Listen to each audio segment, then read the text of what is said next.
welcome to this tutorial. I'm glad you came. Alright, so in the last tutorial we talked about reading voltage at the digital pins, and it was either on or off. Well, that can be extremely useful, but a lot of times you want to know more than just that. What about a question like, well, how bright is the light? Or how fast is the satellite moving?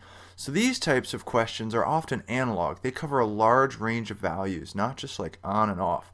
So the Arduino handles analog inputs with 6 dedicated pins labeled A0 through A5, and these pins have access to the analog to digital converter on the Arduino chip, which takes the range of input values and then it creates a digital version by cutting up that range into tiny little pieces. And all this is handled behind the scenes. All you have to do is write some really simple functions and you pretty much get what you need. So we're gonna deal specifically with the analogRead function. We'll also be working with serial communications again, and you'll find with a lot of the tutorials throughout this we're going to be using serial communications quite a bit. So you'll get very familiar with that, and also with the digital and analog reading. Alright, so let's go ahead and jump in. Alright, for this circuit you're going to need an Arduino board. I've got the Arduino Uno here. You can use any clone you want. I do recommend, however, for these tutorials, sticking with the original Arduino just so you know you're on the same page. You're also going to need a potentiometer. I have a 10K potentiometer. It doesn't matter what resistance level yours is. And a potentiometer is just like like a volume knob on something is what you would expect there. And you're going to need at least 3 jumper wires, and then you'll also need a solderless breadboard, and then you're going to need a cup that you can juice lemons into. Alright, so here's our schematic. So you can see this is a really simple circuit. If you adjust your breadboard and your Arduino like we have in the schematic, then we'll be talking the same language as we go through this whole sketch. So you see the potentiometer, like the part that you turn, is pointed away from the Arduino, and 5 volts we have connected to the left side of the potentiometer. Ground is attached to the right pin of the potentiometer, and then the center pin of the potentiometer, that is what goes to A0, which is the first analog pin on your Arduino. So what's happening here is the potentiometer is acting like a voltage divider. So on one end of the potentiometer you've got 5 volts, and on the other end you have 0. And when you adjust that knob, the center pin is going to change all the way up from 5 volts down to as low as 0 volts.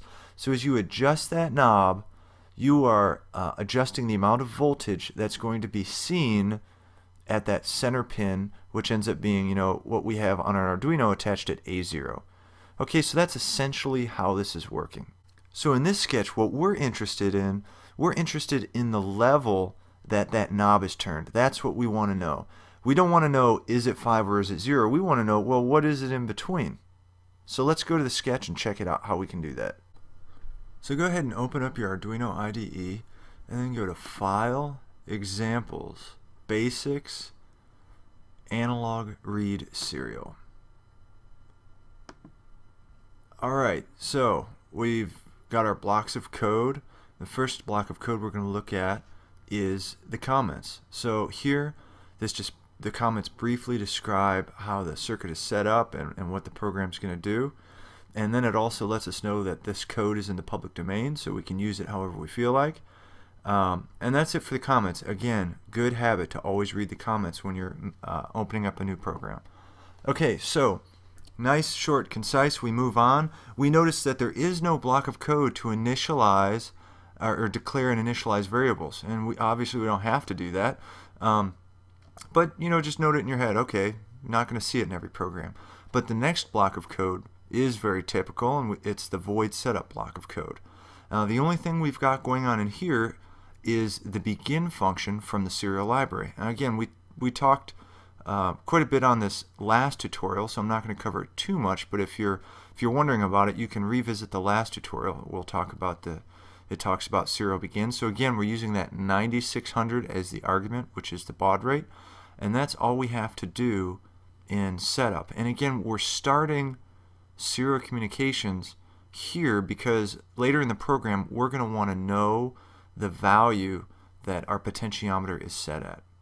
So let's take a look at the loop function. Again, loop is going to run over and over and over again, and it's going to contain the code that's pretty much the meat and potatoes of the sketch.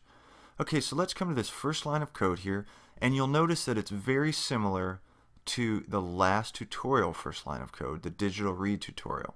And all we've really exchanged here, instead of using the digital read function, we're going to use the analog read function. But let's go ahead and start at the beginning of this line of code.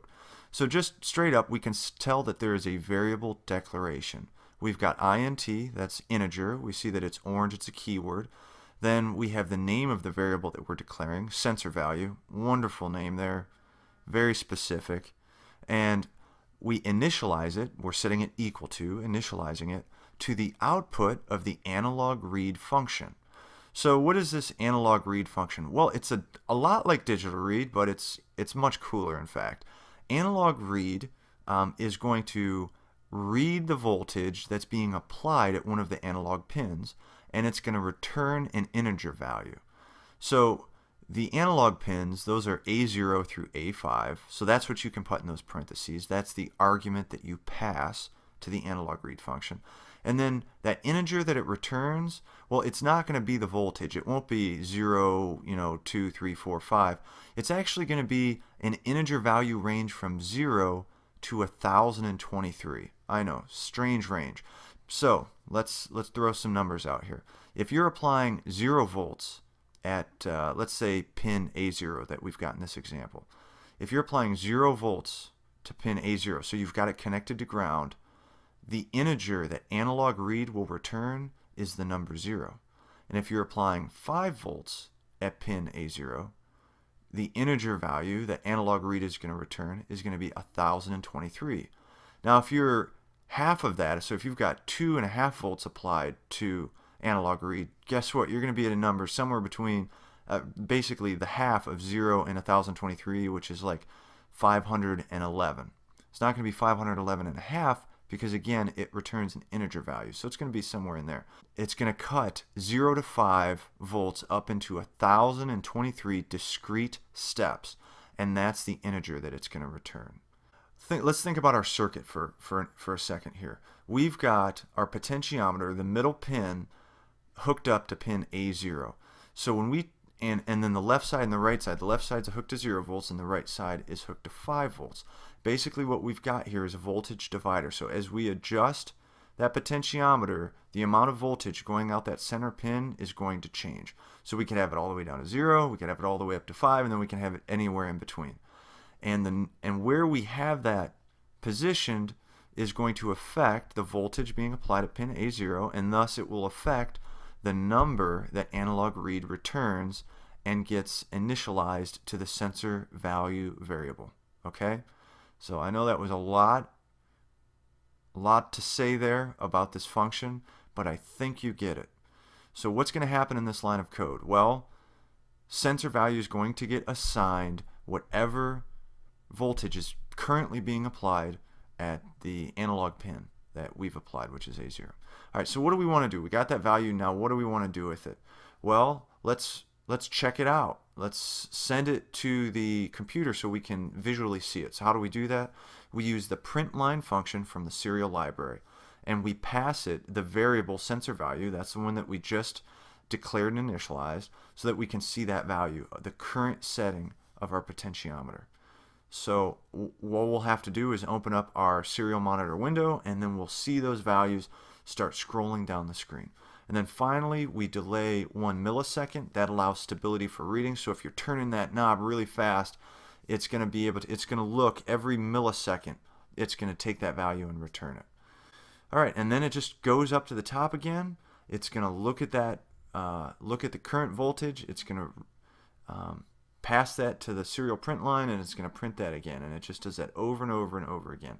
So it kind of gives you a dynamic readout of where your potentiometer is set. So let's go ahead and verify this sketch, and we'll upload the code, and then let's monitor the serial monitor. So we'll go to serial monitor, open it up, and you can see here's these numbers already coming down. So I'm about mid position. So I'm gonna turn my potentiometer all the way right. You can see I maxed out now and I'm at 1023. So now we know 5 volts is what corresponds to 1023 at pin A0. And now I'm going to turn it just all the way left, and it goes down to 0. I mean, that's, you can see here's about midway, there's about 500. So you get the idea here. So now as I'm adjusting this potentiometer, I'm getting this large range of numbers. Now that is pretty much analog read in a nutshell. I hope everything made sense to you. If it didn't, please let me know and I'll make some changes. Now, you can imagine there are a lot of applications for the analog read function. So I'm just using our simple potentiometer here. You know, you could imagine setting ranges. So if it's all the way to the left, like say the value that analog read returns is between 0 and 500, then we want it to do this. If it's between 500 and 700, do something else. And then if it's between 700 and 1023, then go walk the dog or whatever. You know what I'm saying? Now, you'll find that lots of sensors out there, the way they convey information is by adjusting voltage. And this analog to digital converter is exactly how you're going to get that information from the sensor to do really cool things. So thanks so much for listening to this tutorial. I can't wait to see you in the next one. And please do the try it on your own challenge for these lessons. It's really going to help you understand. Have a good one. See you next time.